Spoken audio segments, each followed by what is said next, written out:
Now, the right time with Bomani Jones on ESPN Radio.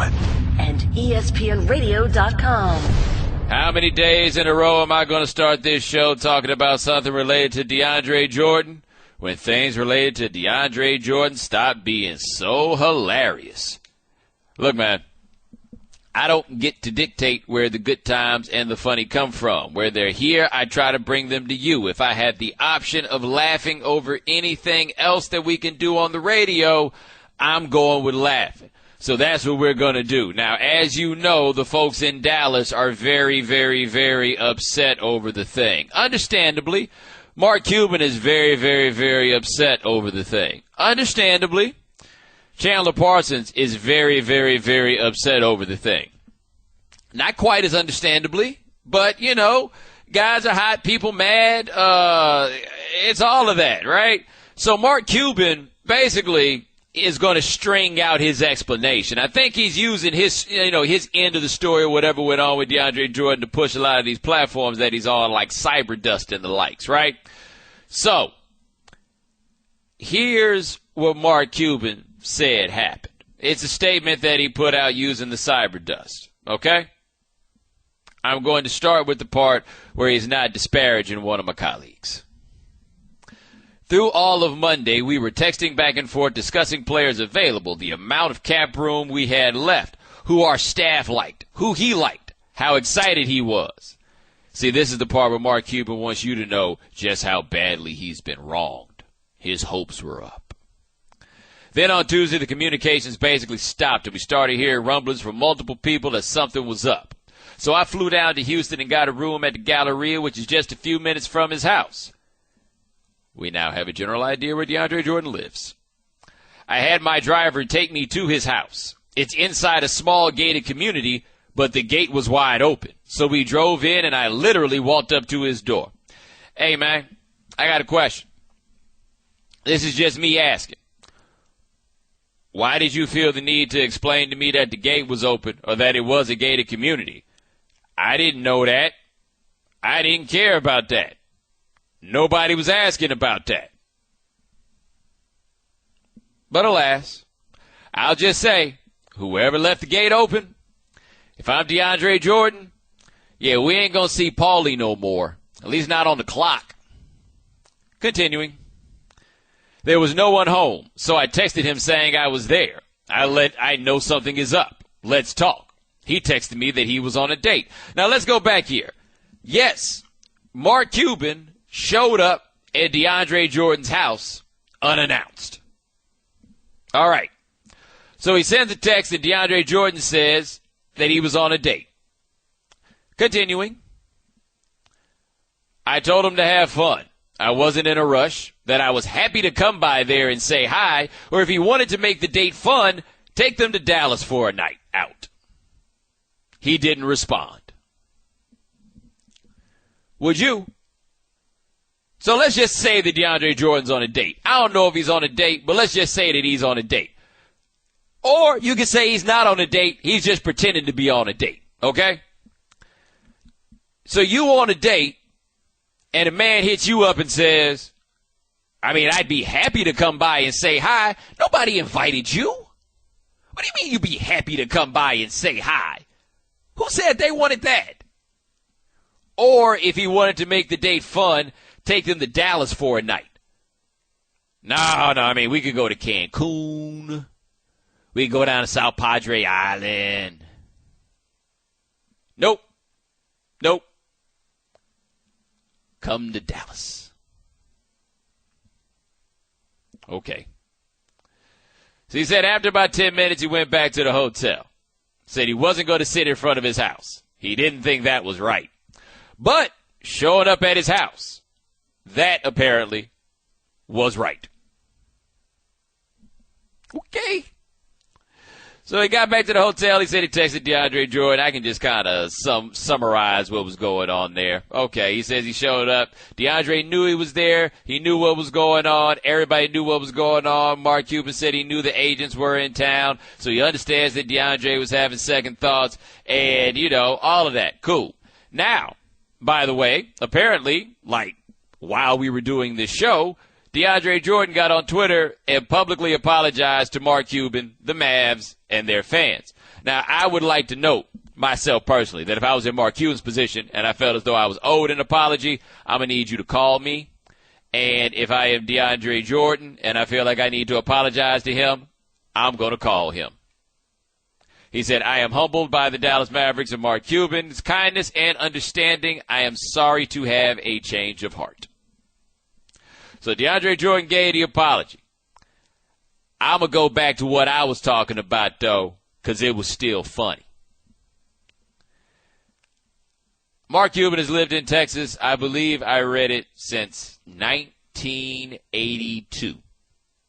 1982. That's 30 years. I would have thought in 30 years you would know better than to show up to somebody's house unannounced. Nobody was there. And you know what? When you show up to somebody's house unannounced and nobody is there, you know what that is? Best case scenario. Randomly, I'll never forget the time a girl I knew in high school who decided that she liked me before I had any chance to really mitigate that factor, decided she was going to show up to my house unannounced one night. It's the same one I told had a twin brother. Anyway, this is before I told her I had a twin brother. She showed up to my house unannounced because it was on her way home, and she had just taken her pet Vietnamese potbelly pig to have his picture taken with Santa. And then she later sent me one of the pictures that she and her pig took with Santa. I just thought you guys might find that part funny. Anyway, yeah, Mark Cuban just ran up on DeAndre Jordan's house unannounced. Unannounced. And like, hey, I'd love to stop by your date and do what? What you think we about to talk about right now? Clearly, I have business to handle. Clearly. Like, that worked out okay for Mark Cuban occasionally. I just would love to get, like, a transcript of the telephone calls that Mark Cuban was making on that way down there to Houston to try to stop this thing from happening. Because they were sure this was going to come through. Positive this thing was going to come through. And it did not. And so he jumped in his car and he showed up at DeAndre Jordan's house. Take it from this dude who grew up in Texas. This could have ended much, much, much differently. Bomani.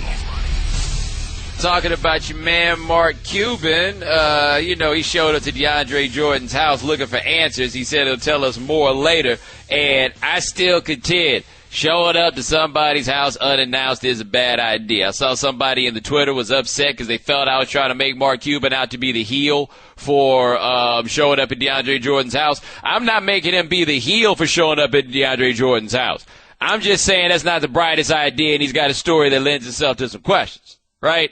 That's all I'm telling you. Showing up at people's houses unannounced, not a great idea. Not a great idea at all.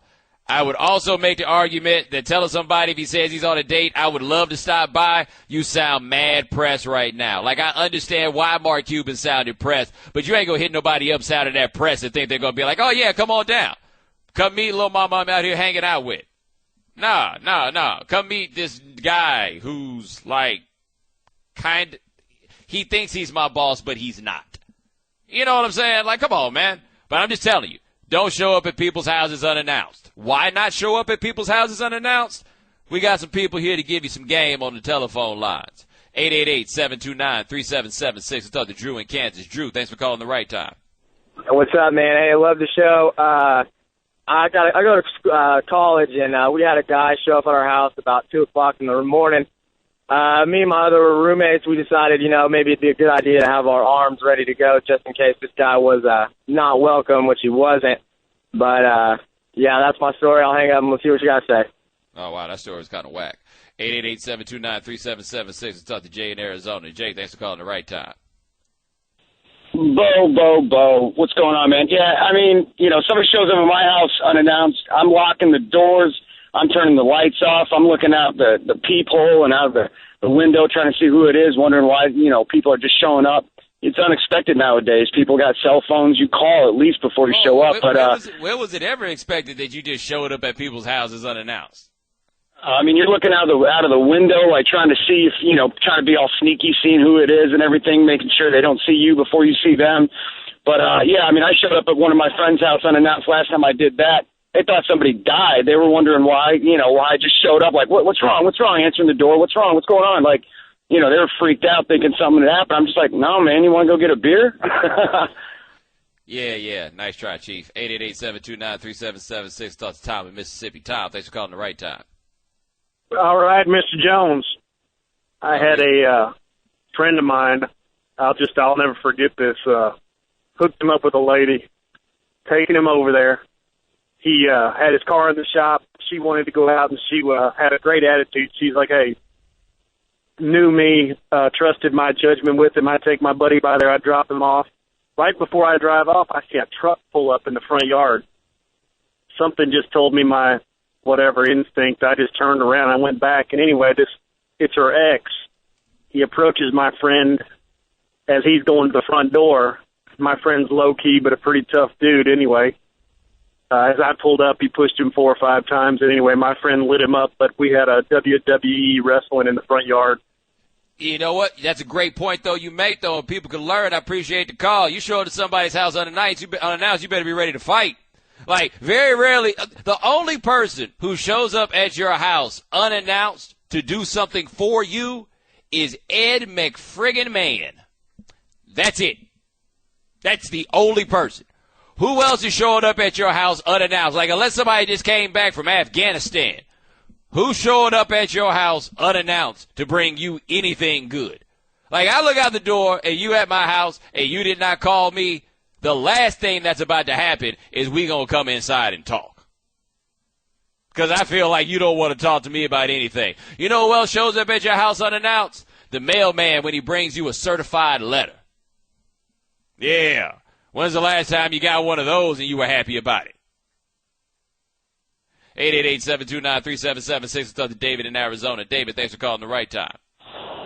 Hey, Bomani, man. Thanks for taking my call. Huge fan. I love your takes on most everything. So back in 2012, I was working for not working, but I was volunteering for the Obama campaign in Arizona, so a super right-leaning state. I'd go up to houses in Scottsdale and rural Arizona, have like threats on my life. Had some dude like follow me out into the sidewalk with his shirt off, threatening to beat my what. So yeah, it's not recommended, especially in places where they love their guns. Yeah, and Texas is one of those places. I appreciate the call. This is a real story. So when I was in high school, I'll never forget this. I may have told this story on the air before, but when I was in high school, there was this pool party. The summer after I graduated from high school, there was this pool party, right? And we heard there was a pool party, and all we knew was that there was a pool party in Inwood. There's like 18, 19 pools in Inwood, but we knew there was a pool party in Inwood, and we knew one of the dudes who was putting it together, but this is before cell phones. So we jump in the cars, it's me and a bunch of my partners, and we trying to go find this pool party. We can't find the pool party. Like, as we're going to find this pool party, we're picking up more cars with us, because they trying to find the pool party too, because all they knew was it was a pool party in Inwood. So now we're like 4 or 5 cars deep. We just driving all around the north side of Houston. We got a Isuzu rodeo behind. I remember, because we went in the Isuzu rodeo, and there was a rodeo behind us full of girls. They was cute too, and we just trying to find this pool party. We rode around for 3, maybe 4 hours looking for that pool party. We never found the pool party, and then somebody got the bright idea. The dude who was putting the party together, his name was Josh, and somebody was like, let's go to Josh's house. So there we go. About 3 cars left in the caravan, and we drive around Houston, and we get to Josh's house. And there it is, like 10 of us teenagers standing outside in front of Josh's house. And we standing out there, one dude screaming for him to come out the window. Man, we looked up in that window, and we saw this flash of sorts. And to this day, we don't know what that flash was, but it was all at that moment, instantly, that we all realized we might get shot for this. Woo! Jumped in that car, dipped off, never to do anything silly like that again. In fact, I think that might be the last time I showed up at somebody's house unannounced. 888-729-3776. Let's talk to John in Las Vegas. John, thanks for calling the right time. Hey, what's up, Bomani? Thanks for taking my call. No problem. Hey, man. So I live out here in Vegas. I sell pest control door to door. I could tell you about 1,000 stories for the next hour or so. But let me tell you this one, man. I went up to this guy's house. I knock on the door. This guy opens the door. There's probably 20 people in this house, and they're all thugged out, man.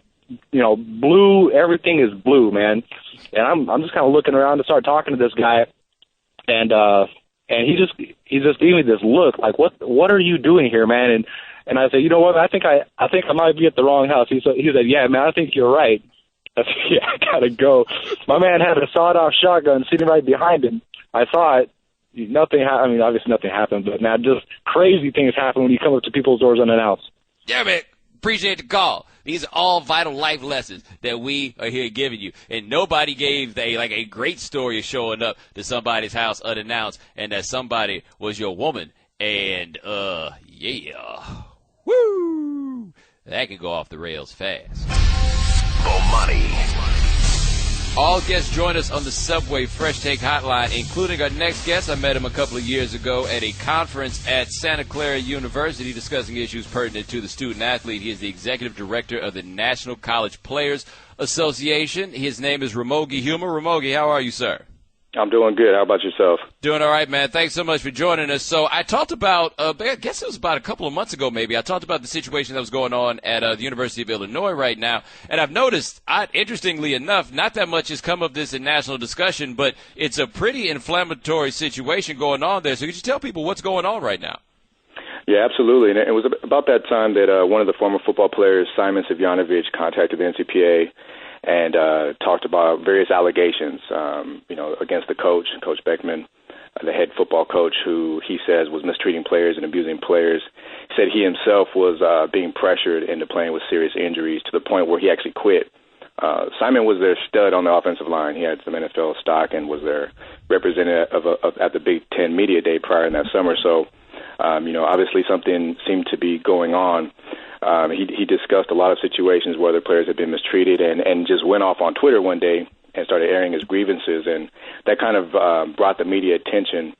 And so at that time, Simon was the only one making these accusations, and the AD, Mike Thomas, said that he was intending to hold an internal investigation, at which point, Simon, we were kind of giving some advice and information in the background to. We really acted on that because he wanted to make sure if there was going to be an investigation, it would be independent, not internal. So not too long after that, there was the media reports of Illinois announcing another investigation, which no one really knew what was going on, into the women's basketball program, where those coaches were accused of a number of different things, including harassing the players, bullying the players, threatening them, playing injured players with a broken foot, and also racism. And so the Mike Thomas, the AD, announced that they had concluded that investigation. It was an internal investigation and found no wrongdoing, at which point those families and players contacted the NCPA as well, and we started getting involved. And just recently this week, there was a pretty big story by CNN concluding their investigation into the matter, in which multiple players across three sports corroborated each other's allegations about these coaches. So it's really escalated. All right, talking to Ramogi Huga of the National College Players Association. So with all of these things going on, are you surprised that there's been so little national attention brought to it? I'm shocked, actually. I'm shocked. We've seen college sports come to a screeching halt over accusations of whether or not players receive free tattoos or got a few bucks over signing an autograph. But and these types of claims, when multiple players are alleging real abusive situations, it's barely been a blip, and it's been a real troubling, actually, from this perspective. Actually, the first person I think that has mentioned that, but absolutely. All right, talking to Ramogi Huga, the National College Players Association. So when things like this happen, what recourse do players have to try to air their grievances? Well, it's a different day and age, and unfortunately, we've been contacted by players over the years with these similar types of things, and just this is not a typical situation. The typical situation, it's a player who's isolated, and they don't know what to do, and they don't really want to speak out publicly. They don't want to call attention to themselves and ultimately face the kind of the powerful university. And Simon knew that too, and I told Simon, look, if you go out publicly, a lot of people are going to try to discredit you and really take the school side, which did happen, especially initially. But typically, these things happen behind closed doors. We help players navigate best we can, sometimes with some success, maybe getting a scholarship renewed or getting some medical bills taken care of, or, advice on how to transfer out of the situation. But at this day and age, you got social media, and Simon, believes strongly. I knew at some point he was going to make it public, and he took to Twitter, and so I think it's a new era that I think universities and coaches should be aware of, and I think it's an important, potentially empowering tool for the players, because otherwise, really, it's he said, she said, and players, it's tough to get their voice out sometimes. So, but this is definitely a unique situation in that not only Simon has come out, now you have 7 former football players, 8 now former women's basketball players, all corroborating each other's discussions, and I think that all started because Simon spoke out. So I think that's a game changer. Well, you mentioned that Illinois did an internal investigation into the women's basketball program that initially found no wrongdoing. How is that possible when there's so many players who are clearly saying that they believe at the very least there was wrongdoing? Exactly. And some of the parents that I talked to actually wrote the initial letters that helped spark that internal investigation, said they hadn't even been contacted throughout that entire investigation, yet somehow there was a conclusion that there was no wrongdoing.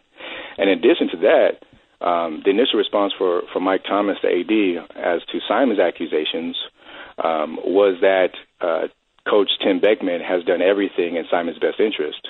Now, he made that definitive statement before collecting even a shred of evidence, and then soon after announced that there were no violations in the women's basketball program, and yet you have at least 8 female athletes who just finished that program with statements that were likely ready to the contrary. Apparently they were never contacted, and the school never exactly addressed how they came to the conclusion that there were no violations, or if that type of behavior was going on, how that behavior doesn't violate university policy. All right, talking to Ramogi Huma of the National Collegiate Players Association. And one thing I found interesting when the women's basketball case first came up is I looked into the parents who wrote these letters and checked some of their resumes, and shall we say they were fairly impressive.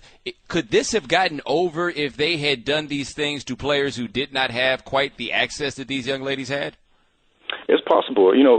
One big factor in how these things go is how involved the parents are and how savvy they are. And some of these parents are very smart. It's a difference from one player to the next. Even on the same team, it could be a big difference. But these parents are also the exception. The players, it takes a lot of courage. It's funny to see some of the comments people are making, that players would somehow come up with a conspiracy across 3 sports to make false accusations. When I know from personal experience, that's the last thing most players want to do. Most players are petrified, thinking about taking on their university and alienating themselves from their former teammates or current teammates. And yet, again, this is the exception, and I think it's an exception because there's a bit of a push from some people who, again, are more savvy, are more confident, and are plugged in, on the parent side especially. So, I think it's an important discussion to have because one thing we've been stressing is, look, all these players, to get to this level, they're playing Big Ten ball. They're playing Big Ten sports. You don't get to that level being soft. You don't get to that level without tough coaching. But there is definitely a difference between tough coaching and abusive coaching. All right, talking to Ramogi Huma of the NCPA. And the last question for you, because one of the issues, especially with the football program, but also came up with women's basketball, was playing through injuries, and the players felt that they were being asked to play through injuries beyond what you were just asked to play with pain as an athlete. How is that line determined? Because that seems to be one of the trickier places on both sides to kind of figure out what the balance is. That's a great question, and we've been looking at that very carefully, especially in light of what's going on in Illinois. But number one is it's not that some of these players were simply asked; they were pressured. In some cases, they're saying that they were blackmailed essentially because, in Simon's case, with his NFL prospects, he was being told that the coach Tim Beckman and Bill Cubitt, he said that they were claiming that they were going to disparage his character to NFL scouts unless he played injured. Another player, Nick North, on the football team, said he had a similar situation where Coach Beckman, as he's limping across the field with the injured knee ligament, was saying that, look, if you can't come back, we're taking your scholarship. So it wasn't that they were simply asking, according to these players. They were being almost blackmailed in a situation. But even so, I played at UCLA, and I played with guys who, they played through unimaginable injuries. I don't even know how they went out there. But I think the line of determination is it's one thing for a doctor to say you can play if you want to and lay out the risks. But it's another thing for the coach to get involved. The coach is merely a coach. The coach is not a doctor. Coach has no business weighing in on whether or not a player should play, because if a coach really thinks the player's too hurt, he's not going to put him in the lineup. Let the doctor and the player make that decision and allow the player, if available, and the coach wants to plug him in, let that be an option. But for the coach to assert any kind of medical pressure on an injury and try to get medical advice is completely out of line. All right, Ramogi Hume is Executive Director of the National College Players Association. Thank you so much for this, man. I really appreciate you taking the time. Sure. Thanks for having me. I appreciate it.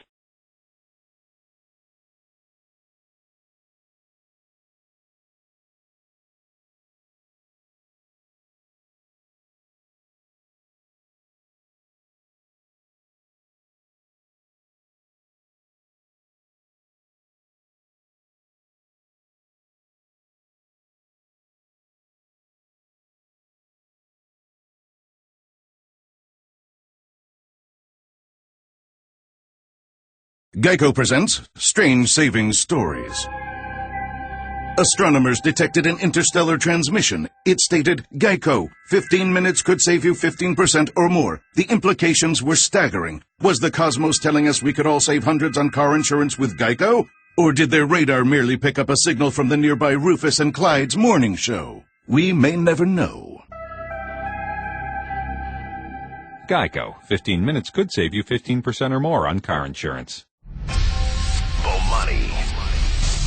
Greg Hardy had his suspension reduced by an independent arbitrator or an arbitrator of some sort. I always question whether or not to say independent.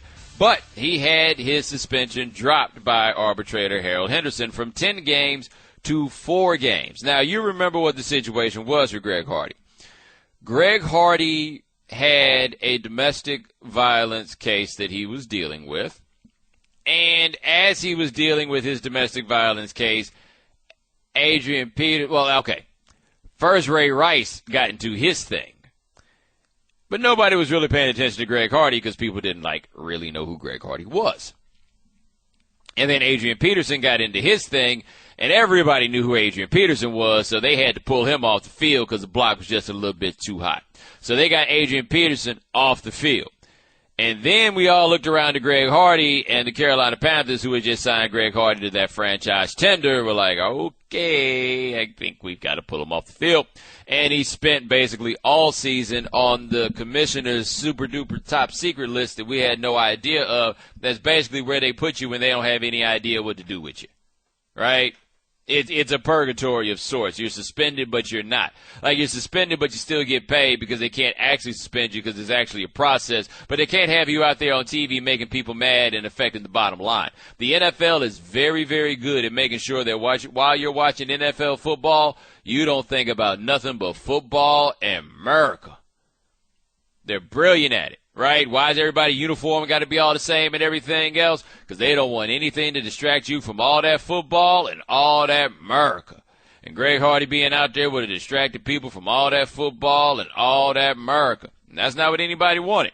Well, block cooled down, and now he's back. And this is what the arbitrator said in a statement. He said, after consideration of all the record evidence and arguments, I conclude that the commissioner acted within his authority and properly exercised his discretion in finding that Hardy violated the NFL personal conduct policy. I find that the conduct of Hardy clearly violated the letter and spirit of any version of the personal conduct policy since its inception, which, by the way, he abbreviated as PCP, which made me very confused. Anyway, he said he violated the Constitution and everything else. But, back to quoting, however, 10 games is simply too much, in my view, of an increase over prior cases without notice, such as was done last year when the baseline for discipline in domestic violence and sexual assault cases was announced as a 6-game suspension. So basically, what Harold Henderson said in his statement was, the commissioner was kind of making things up as he went, and he's kind of still making things up as he goes. So, like, I got to actually look back at this with some level of common sense and say this wasn't what the state of affairs was when the infraction was committed. The reason I bring this up is, why would anyone not take any suspension that they've received from the NFL to the wall? Because anytime somebody else gets their hands on something Roger Goodell does, it winds up getting undermined. Like, every single time. It's like Goodell doesn't care anymore. Like, you know what Goodell is? I think I told you this story before. Used to know a barber at this barbershop I used to go to when I lived in Durham. And he said when he had free time, he would just get on his computer and he would just go on Craigslist, and all he would do was send off ridiculous offers. Like, that's all he did. Like, you say you selling a Mercedes on Craigslist, he'll offer you $8,000. I mean, a new Mercedes. He's offering you $8,000. Why? Because the worst thing you could do is say no. So Goodell's like sitting around, and if I'm Goodell, I'm not getting fired, clearly. Like, if I haven't been fired now, I'm just not getting fired. At least not for trying to lay the hammer down. People like knowing that the NFL is trying. Like, people really enjoy, even if Goodell stuff gets thrown out, I feel like they enjoy knowing that he's doing his best to keep things under control. Because that's what people want. They want to make sure everything is under control, right? So, if I'm Goodell, why not keep on aiming high with these suspensions? He aims high with the suspensions. They go to some arbitrator. They get knocked down. They come back. He still make $40 million a year. Like, why not? Clearly, Goodell thinks that people should suffer these serious punishments when they commit transgressions. He clearly believes this. So why wouldn't he just try to dial up the punishment as high as he can and let somebody else do the real work and figure out what it's supposed to be? Like, if I'm Goodell, all these appeals come in, I'm like, whatever, that's none of my business. I told you what I thought. You asked me for my opinion, I gave you my opinion. You do whatever you want with it. Because it seems that whenever somebody goes and talks to somebody with some good sense about the stuff Roger Goodell does, it just gets knocked down. Man, ain't nobody tripping, no. He just go and lay down another suspension a few months later. And then we go ahead and play this same dance. Like Tom Brady's got to be looking at this like, whoever is handling this and however it gets handled, like no matter ultimately how it gets handled, you think the NFL is really trying to have a world where Tom Brady suffers more games in suspension for deflating footballs than Greg Hardy just did for beating a woman? Really? Who wants to be the one to sign off on that one?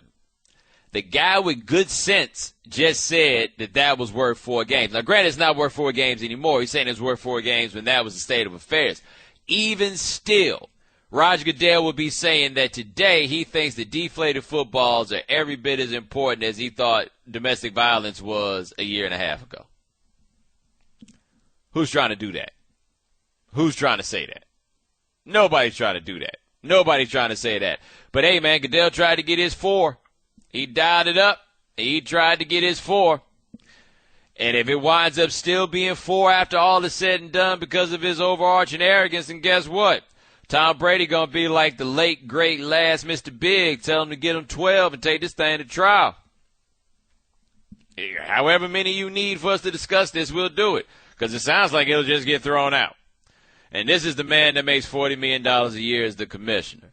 Like, this is a little bit weird when it happens to the football commissioner. Like, Paul Tagliabue wasn't, I would argue that he was not a revered figure necessarily, but we took him seriously. Pete Rozelle was treated basically like a deity. Now, in baseball, we're critical of commissioners. Like, Bud Selig has been a commissioner all this time. I ain't heard nobody say a good word about him in public other than everybody's rich. Everybody gets hammered as commissioner. Go up and down the line. Faye Vincent, Bowie Kuhn, all of them get hammered as commissioner. NFL commissioner, man, we kind of let you go. We scoff at Goodell. We being people with good sense. Like arbitrators. Bomani. All guests join us on the Subway Fresh Take Hotline, including our next guest. He is a columnist for ESPN Dallas.com. He also is quite possibly the most imposing sports writer right now on planet Earth. His name is Jean-Jacques Taylor. Jacques, what's going on? What's up, man? Man, doing all right? I was thinking, and I thought long and hard about this. I ain't never showed up to nobody's house unannounced. It's not a good I really idea. thought about it, and I just haven't done it. And people that show up, you know what, man? It's like this. You know when the house rules is, if the doorbell rings and I haven't invited anybody over, I don't even check to see who it is. Well, plus, man, I'm from Texas. You from Texas. The trespassing laws and how you're allowed to enforce them is a fairly liberal thing. You know what's funny about that? Is I am from Texas, and everybody in Texas got a fence. This is my property.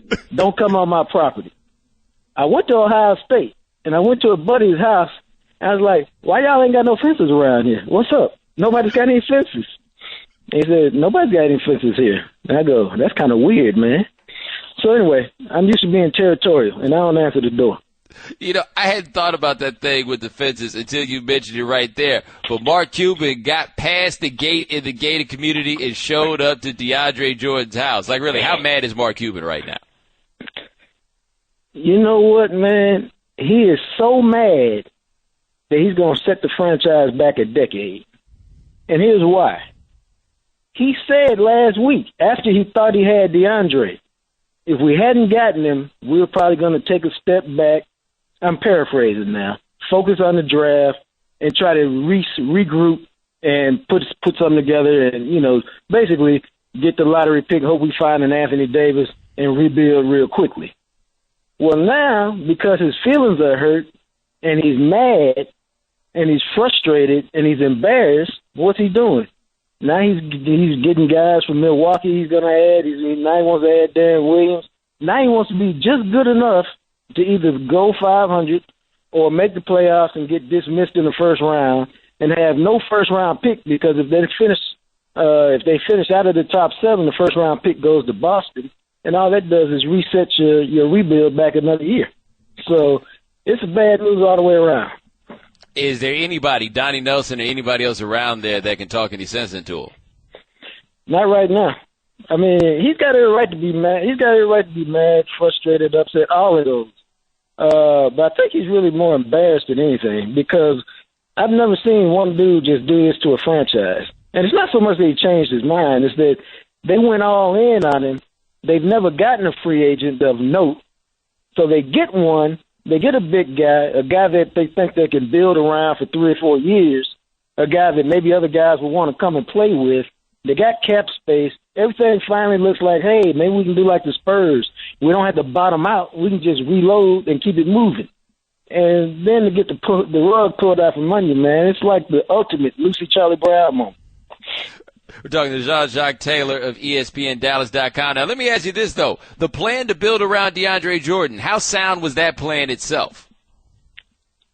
I don't really think it was. I mean, for a dude that averaged 11 points, I can't really see him as a 2020 guy, which the Mavericks were selling. But I think DeAndre's got a lot of charisma. I think with his rebounding and his shot blocking, and the fact that you wouldn't be a bad team with him, you may be a little bit above average, you could build around that. Because I think Chandler Parsons is a pretty good player. I think he's got a chance to show that he can be a really good player. And then, when Wes Matthews get healthy and maybe they pay attention to the draft for the first time in a decade, they can put something together. But now it's all irrelevant because he's gone, and, it's going to be a while before they're relevant in the Western Conference again. And if you were Dirk Nowitzki and you went from making $22 million a year to $8 million a year in hopes of a championship contender being built around you, how would you feel today? Oh, you'd be mad. I said the only thing left now is to ask Dirk, if do you want us to move you? Now, I'm pretty sure Dirk would say no. But, the problem is you're mad at DeAndre. You're not mad at Cuban or the Mavericks. This was the plan. They went all in, and they didn't get it. And one of the reasons they thought they went all in is they've been hearing for months that DeAndre will seriously come to Dallas. Him and Chandler Parsons are boys. He wants to come back home. So it wasn't like it was just a normal free agent thing. They thought they had an end, and they thought they were going to get him, and they did get him for 5 days. They just needed to get him for 6. See, the come back home thing I always found odd, though, because DeAndre is from Houston. I'm from Houston. Dallas ain't home, man. And you know Houston ain't home for you. Well, I think it was more about being a 45-minute Southwest flight from your mama or a 3-hour drive from your mom. I think it's coming home to Texas. Yeah, I'd pay money to see that 7-foot dude on a Southwest flight, by the way, in the middle row because he forgot to reserve his A placement. So, but the coming home thing is I'm like you. It's always overplayed. Chris Bosh is from Dallas. He didn't want to come home. Darren Williams from the Colony, a suburb of Dallas, he didn't want to come home until he couldn't play no more. And so guys have not really wanted to come home, at least in the Dallas-Fort Worth area, when they've had other options. All right, now let me switch gears for you right fast and go to the Cowboys. The Greg Hardy suspension was knocked down to 4 games. Is that around what the Cowboys expected? I think they thought that there was anything less than 10, they were going to be happy. So 4, they probably chugging champagne and smoking stogies tonight, high-fiving, because they're going to get him back for the Patriots, which is a big game anyway. They're going to get him for the last 12 games of the season, and basically, if he's the Greg Hardy who's been in the NFL the last couple of years, he's going to be an impact player, and he's going to make their other guys better, whether it's DeMarcus Lawrence or whether it's Randy Gregory, the 2 defensive ends, young defensive ends that they think are real players. Now, also with Greg Hardy, the contract is set up in such a way where they just basically don't have to pay him for games that he does not play. But do they have a level of concern of what might happen with him based on the accusations in the case that he called before? No, I think they put that in there just as insurance to insure themselves against something really bad. You know what? They really just didn't want a situation where he ended up or on the commissioner's exempt list again for some whatever reason where you have to pay him, you don't get his services, and you don't get any cap relief. But they're not expecting anything. He's been a, quote, model citizen since he's been here. People can't say enough good things about him on the field. And then it's just a matter of trying to keep him in check off the field. And, every day they wake up, they go, well, that's another day closer to training camp. All right, last question for Jacques Taylor. Speaking of training camps, is Des Bryant going to be there? You know what? I have a feeling he'll get there eventually. If he ends up signing a franchise tag, and there's no reason to think that that's not what he's going to sign, I think he'll skip the first few days, maybe even the first week, and he'll show up. But here's the deal. He needs to show up regardless of how angry he is. Des Bryant is a fantastic athlete, we all know. He's a heavily muscled guy. He's got about 4% body fat. What happens when guys like that don't show up to training camp? They pull a hamstring, they pull a quad, they pull a groin. At some point early in the season or shortly after they show up, then it sets them back and retards their progress. And if that happens, he may not put up the numbers that he anticipates putting up, that he puts up every year, and then all of a sudden he's looking to get paid next year, and then they hold the numbers against him. So I think he needs to show up maybe a week, let him sweat for a little bit, but he loves the game so much. He ain't missing the first game. He'll be there. Be honest, you wish you could show up to camp a week late too, don't you? Yeah, I would be thrilled with that. So I'm saying, Dad's going to be missing a week. Y'all going to be hating. It's going to be all the columns, all from the guys who wish they could have showed up a week late. Hey, it's all good copy, baby. John Jacques Taylor, ESPNDallas.com. My man, I appreciate it. I'll talk to you soon. All right, bro. Take care. Bomani. Darren Williams, as you may have heard, got his contract bought out. He no longer plays for the Nets. Apparently, he's headed to play for the Mavericks because that's what it's come to for the Mavericks. Anyway, today, Stefan Bondi of the New York Daily News sent out a tweet, and the tweet said, around the All-Star break, sources say Darren Williams had to be physically restrained from going after Hollins during a meeting to air out grievances.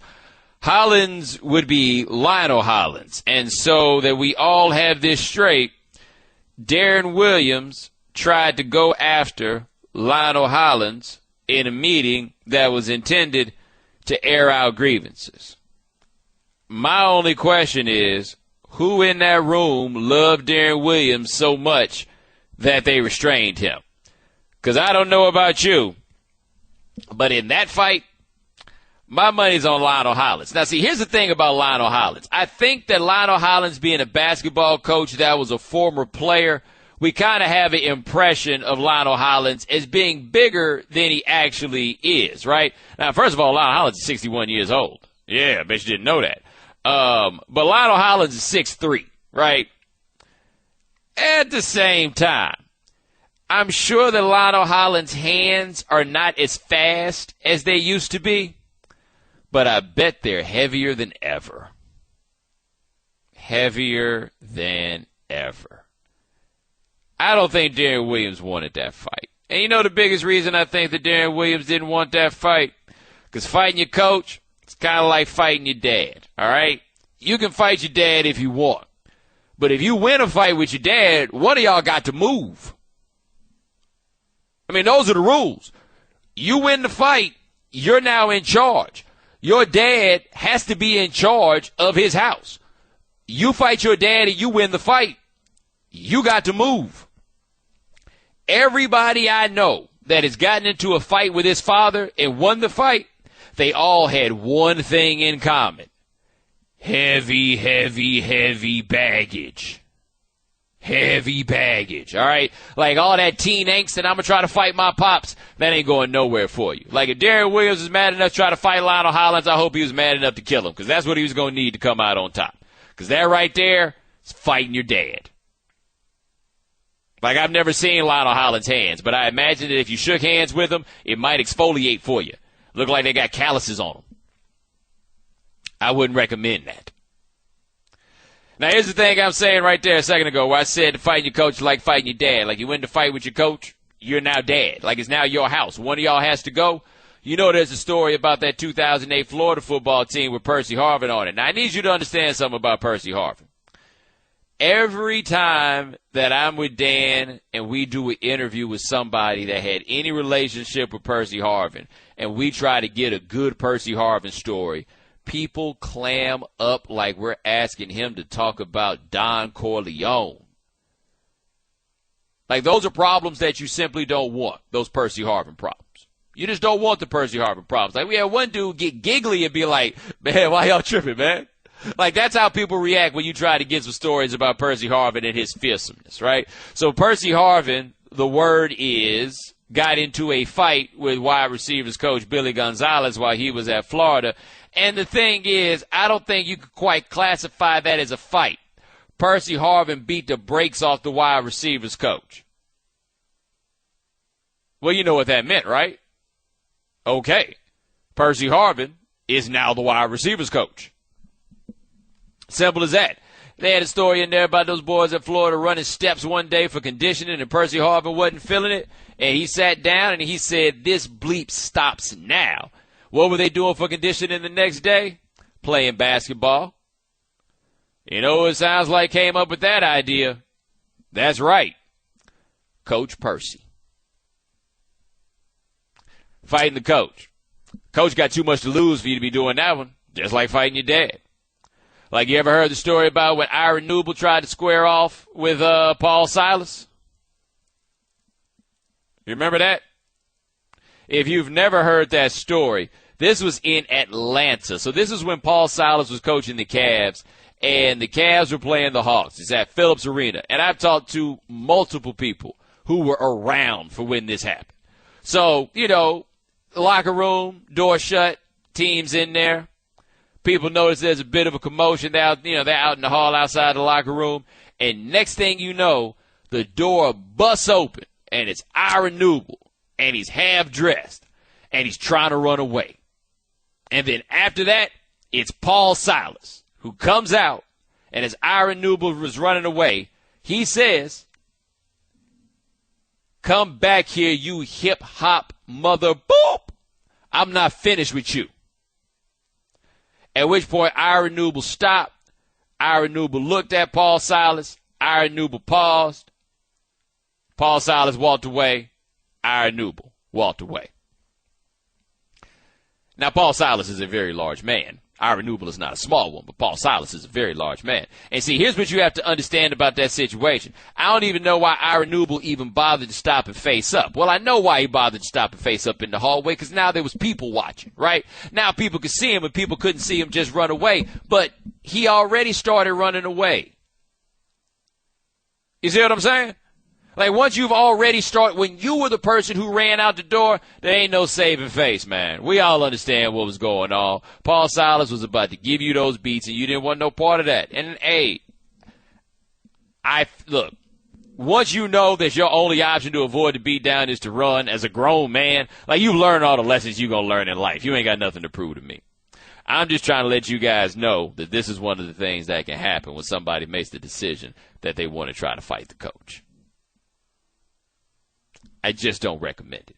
Football, it seems to happen a little bit more. You hear more stories about guys, for whatever reason, winding up in a fight with the football coach. Although I will say, most of the stories I hear about guys who wind up getting into fights with football coaches is usually the coach who swings first.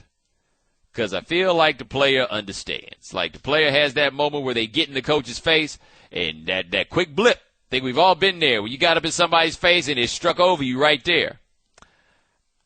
I'm about to die. Yep, I think this is a little bit more than I expected for it to be. And all you can hope is that something happens in that situation where you're able to diffuse it or tell some kind of joke. But the football coach is ready for you. Ready for you. I know about a dude that got his eye socket broken by a football coach. Yeah.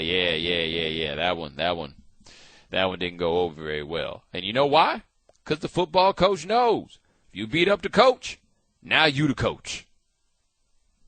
I'm the captain now. I believe that's how the internet meme goes. So, yeah, Darren Williams said he had to be physically restrained for fighting Lionel Hollins. Whoever did that, he needs to buy that person a Rolex. That might have been the best thing that ever happened to him. Oh, yeah, here's that picture of Lionel Hollins' hands. That's right. Yeah, people went and Googled them. You don't want those problems.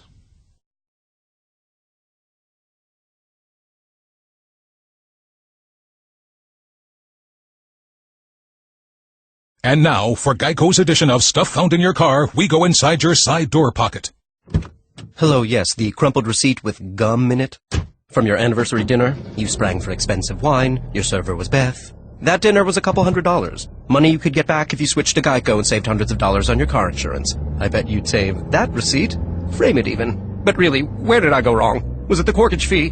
Geico. 15 minutes could save you 15% or more on car insurance. Visit geico.com today. I found a story in here that you guys might find interesting. The Morris twins, Morris and Markeith, right? So they had gotten together on the Suns. They were on the same team. They both signed extensions to play with the Suns. And remember, these dudes aren't just twins. They have matching tattoos. Like, they get all their tattoos together, and all their tattoos are the same. So anyway, Marcus got traded to the Pistons because he's the twin that's not as good as the other one. So he got traded to the Pistons, and he's not very happy about it, and this is what he said. He said, everybody knew how bad I wanted to play with my brother. Phoenix knew. For them to trade me without consent or telling or anything like that, that was kind of like a, I would say, slap in the face because of the contract I took for those guys and the money I took from them. That was kind of a slap in the face. And see, that's the thing, man. You took less money to play with your brother. Like, y'all aren't actually a pair. Like, y'all can be separated and y'all can be traded, and that's what they did. So, like, I understand why the dude might not have been so happy about being traded, but have we forgotten what happens when Marcus and Marquise Morris get together? We did this very early on in the show. You guys might recall, but Marcus and Markeith Morris have been charged with felony assault. Now, that was with them together at the same time. I'm just going to explain something to you right now, Mr. Morris, just so you understand. If there are two dudes on a basketball team and they are charged with felony assault, and they were charged with the felony assault together, one of y'all got to go. I think everybody understands that, right? If such a thing happens, one of y'all got to go. And it happened to be, the one who's not quite as good as the other one is. Actually, let me stop, because I can't remember which one of those twins is the other one. Anyway, I would like to take this opportunity to allow you to get reacquainted with the details of this alleged felony assault, because the story is amazing. So, allegedly, it happened in January at a recreation center because some dude who was like a father figure to them apparently sent a text message to their mother that one of the twins' homeboys saw and then deemed to be inappropriate, and then came and told the twins, and the allegation goes that the twins drove down to the recreation center with that third guy and then two more of their friends, and then after a basketball game at the recreation center, the twins and the three other dudes, I don't know who all was doing the beating down, but they put the beat 'em down on this guy who was their father figure of sorts, and then all five of them drove away in the car. And, I mean, we're talking about a pretty significant beatdown. They said it was three of his five attackers, the guy identified. The guy had a broken nose, a knot on the back of his head, and abrasions, and this happened to him while he was out with another woman, okay? Now, part of how it is that the twins probably got caught, now, of course, the guy identified them, but even if he hadn't been able to identify them, people who were at the recreation center and who witnessed the beatdown, they recognized the car that pulled away, and they did not necessarily recognize whose car it was. They recognized what kind of car it was, and what kind of car was it? A Rolls-Royce Phantom. So, allegedly, the Morris twins piled up 5 deep in a Rolls-Royce Phantom to go beat somebody up and then get 5 deep in the Rolls-Royce Phantom to get away. How many Rolls-Royce Phantoms do you think there are truly on the road in Phoenix? Like, I don't think it was going to be that hard to use some deductive reasoning and then figure out who the assailants were, okay? If these two young men committed the crime that they are accused of, and I have to say if, then one of y'all has to go. Y'all can't both be on the team, because neither one of you is smart enough to talk the other one out from being like, maybe we should take somebody else's car. Hey, who goes and who rides on somebody in a Rolls-Royce Phantom? Like, if y'all are still going to be piling up 5 deep to beat people up and you're in the NBA, you need to have a pile 5 people deep and beat people up car. Perhaps a Chevy Astro van. Like, that's what you need to have. But you got 5 people in the car and 2 of them are 6'9", and y'all are going to go beat somebody up? I don't care what kind of hometown discounts you gave to play with your brother. You can't play with your brother anymore. Why? Because y'all play too much. That's why. Y'all play too much. One of y'all got to go. So, hey, man, I wish the best to the both of them. I hope everything goes okay. Hopefully they're able to grow as men being apart from each other. Look, I'm looking at best case scenario here. I'm just saying, once you catch, look, first of all, be glad somebody wants to trade for you under those circumstances. But once you catch a felony assault with somebody on the team, somebody can't be on the team anymore. Who knows when they go, Jeff Hornacek, like, hell, might gang up on me. Bomani. All right, so Jason Pierre-Paul, as many of you know, been going through some things. Lost his right pointer finger, which I contend, beyond any of the football discussions, is a lot more inconvenient than anybody's giving it credit for being. I have said every time I've talked about this, I feel bad for the dude, right? Like, it's obvious that he made a mistake, man, but he had to get his finger cut off. Like, that was best case scenario for being able to get back to work, was to get his finger cut off.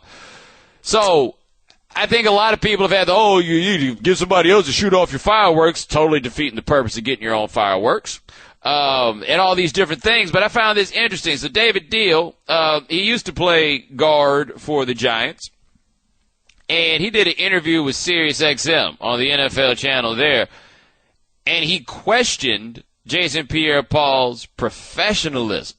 This is what he says. Denying the Giants access because technically you're not under contract. It's almost a slap in the face to the New York Giants because of everything they've done for you up until this point. Hold on.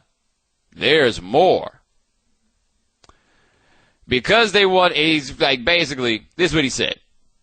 And this is for ProFootballTalk.com. But Deal, who was being interviewed before news broke that Pierre-Paul lost a finger, then referenced the conditioning test teams give at the beginning of training camp. Quote, because they want to see how committed you were when you were away from the building, and now that you're back, did you work during that time, and are you committed even though nobody was sitting there watching you? This is his 6th year. This isn't his rookie year. If they feel, and if you need somebody to watch you going into your 6th year because of immaturity, yeah, that's throwing up red flags for everybody all around. Why would you invest that long-term deal into somebody that you're not 100% confident that day in and day out they're going to punch the clock and they're going to punch in the morning, and when they leave at the end of the day, they're not the first guys leaving? Now, important to note about Deal. Who knows more about Jason Pierre-Paul than I do?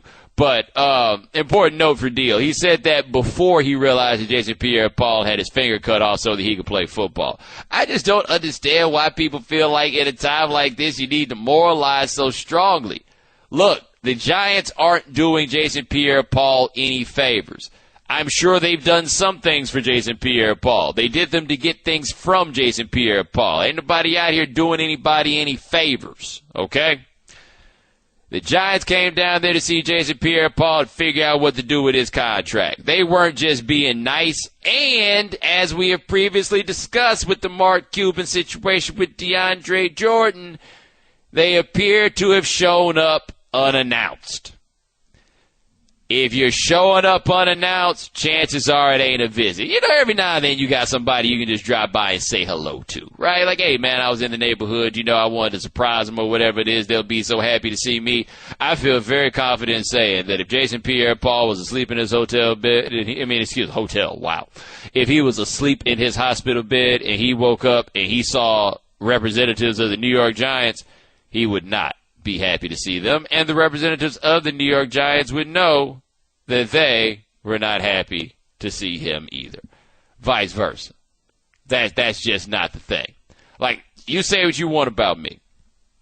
I feel as though when you are in a hospital, you don't have to explain anything about who you do and do not want to see. Is that fair? Like, generally speaking, I don't feel like I have to answer who I do and do not want to talk to on the phone, but I really do not have to answer who I do and do not want to see when I'm in the hospital and they trying to figure out if they got to cut my finger off. You're not about to make me feel bad for that, Chief. No chance. 888-729-3776 is the telephone number. Switching gears a little bit, Amari Stoudemire signed a 1-year contract to play with the Miami Heat. Let me tell you something that's funny, though. The Heat were petrified after what happened in Dallas. Keeping in mind that Amari Stoudemire played with the Mavericks last year, that angry Mark Cuban was just going to blow money wherever he could to try to get people back, and that was suddenly going to create a market for Amari Stoudemire that they just weren't willing to pay. Yes. Now, I would like to note that the Heat are banking a significant portion of their immediate future on players with knees that have been whittled down by attrition, adding Amari Stoudemire to Dwayne Wade. That being said, like, you know Amari Stoudemire is still pretty good, right? He's not great anymore. Like, there was a time where Amari Stoudemire was great. Amari Stoudemire is not great anymore, but I feel like since he played for the Knicks in that time period and everything got swirled in together, Amari Stoudemire has his shortcomings and has his weaknesses, and there are a lot of ways that you've always wondered his entire career why he couldn't be better. Like, how in the world Amari Stoudemire never averaged 10 rebounds a game, for example. He's on that list of Rasheed Wallace, where it's like, how in the world did you never average 10 rebounds a game? But did you know that when Amari Stoudemire was with the Mavericks that he averaged 23.5 points every 36 minutes? Yeah. That's not bad. Like, quietly, the Heat are not going to be great, but the Heat are going to be decent, at least in that East. Now, look, understand, they don't have, I don't think they have that top shelf guy. But what's the starting five for the Heat going to be? What? Dragic at point, Wade for the games that you get them. You're going to have Chris Bosh. You're going to have Whiteside at 5. Hell, I don't even know who's going to play the 3. Are they going to put Justice Winslow as an undersized 3? Oh, Luol Deng. There's another option. You're bringing Stoudemire off the bench. I mentioned that you got Winslow. This isn't a bad team. Like, this isn't a bad team at all. And, man, look, if the Heat wind up playing the Cavs in the playoffs, if any way that happens, and the Heat wind up playing the Cavs, my money is absolutely on the Cavs. However, I don't think you have any idea how much the people, like, in charge with the Heat hate LeBron James. Like, they've acted like grown-ups in public about this by and large. I mean, there was that moment where Mickey Arison talked about how Miami was a great place. He said on Twitter how Miami was the best place to move to and Cleveland was the worst. Well, LeBron still moved there. Mickey, get over it. But they are heated. They are so heated. They are so mad. Like, I would consider traveling for that series just to try to be close enough to Pat Riley at every turn to look at his face with all things that happen with LeBron James. Like, he's still mad. He's never going to stop being mad. And it would not surprise me with everything that happened with Dwayne. You know, there was the loyalty stuff, the family stuff, or whatever it was. It would not shock me in the least if Pat Riley just looked up and was like, look, I can't afford to lose ground and try to beat LeBron James. Like how other guys are, you know, you would like to envision that, like Anthony Davis, for example. That Anthony Davis is in the gym like, I got to be the best player in the league. I got to be better than LeBron. I'm trying to take out LeBron. Like that would be his every step. If there were a gym for general managers, that's what Pat Riley would be doing every single day. Like, how in the world are we going to find a way to beat LeBron James? I don't think it's possible, but damned if they're not going to try. And damned if they didn't put together a pretty decent team to try to find a way to make it happen. Like, say what you want about Pat Riley. There have been some down years in Miami, but in the 20 years that he's been in Miami, I don't think he's gotten nearly enough credit for the fact that, look, this is a franchise that's won 3 titles. They've won these titles in different stretches. They've won them in different ways. Everything you see about teams trying to sign these free agents to make things happen, like just because we got the space or whatever, we're going to try to make this happen. Pat Riley pulled it off. Nobody else has. So let's see how this winds up going, because that could still be a pretty good team in the East, assuming Dwayne Wade can play 60-some-odd games and assuming in the postseason that, you know, every other day he can still play. That's a whole lot of assuming, and you know what the old folks say about assuming. The Right Time with Bomani Jones. Weeknights from 9 to 11 Eastern or on demand at ESPNradio.com.